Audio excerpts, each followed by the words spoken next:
3,000 pamilya ang kasalukuyang benepisaryo ng food stamp program ng pamahalaan. Sa Hulyo, plano ng DSWD na dagdagan ang bilang na yan. May unang balita live si Bam Alegre. Bam? Igan, good morning. Food stamp program ang sagot ng pamahalaan sa mga pinaka-nangangailangang mga pamilya na nakakaranas ng gutom at kahirapan. Plano pang palawigin ang programang ito.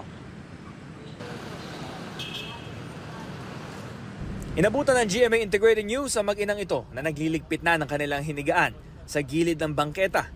Magbubukas na kasi ang stall kung saan sila pumesto para matulog sa magdamag dito sa Plaza Lorenzo Ruiz sa Binondo. Inaantok pa ang anak ni Baby Ruth pero kailangan na raw bumangon. Panibagong hamon sa mag-ina kung saan hahanap na makakain sa buong maghapon. Ang mister ni Baby Ruth nauna nang umalis para dumiskarte kahit kaunting kikitain. Hirap din po. Kasi lalo na po ngayon, saan-saan na lang po kami nagano. Minsan nagtatawag po asawa ko. O kaya tricycle. Mahirap din po lalo na umuulan. Sa gilid lang po kami natutulog. Ang mga tulad ni Baby Ruth, mga walang matirhan at walang makain, ang nais tulungan ng food stamp program ng pamahalaan. Bibigyan ng bawat benepisyaryo ng 3,000 piso para magasto sa mga piling pagkain sa piling pamilihan. Digital ang pamamaraan nito gamit ang electronic beneficiary transfer cards. Sa kabuuang 3,000 pesos nakalaan ng 50% para sa carbohydrates, 30% para sa protein at 20% sa fruits and vegetables. Malaking ayuda ito kung sakali para kay Baby Ruth. Gusto ko po yung makapagtapos na po pag-aaral ng mga anak. Ba't kaya po, gumanda po yung buhay nila bago po ako mawala sa kanila. Tingin din ng solo parent na si Estrelita Teodoro, deserve niyang mapasama sa listahan ng mga dapat tulungan. Iba't ibang sideline na raw ang pinapasok niya para buhayin ang kanyang mga anak.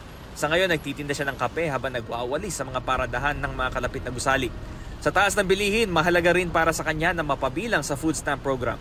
Para po sa akin, sir, opo, deserve po ako doon kasi isa po akong solo parent. So araw-araw din po kami naghahanap buhay para lang po maitaguyod ko yung mga anak ko. Malaking bagay po yun sa amin kasi sa araw-araw po na naghahanap buhay po kami para lang makaraos sa araw-araw, para may dos ko yung mga pang-araw-araw ng mga anak ko. Malaking bagay po yung para sa akin.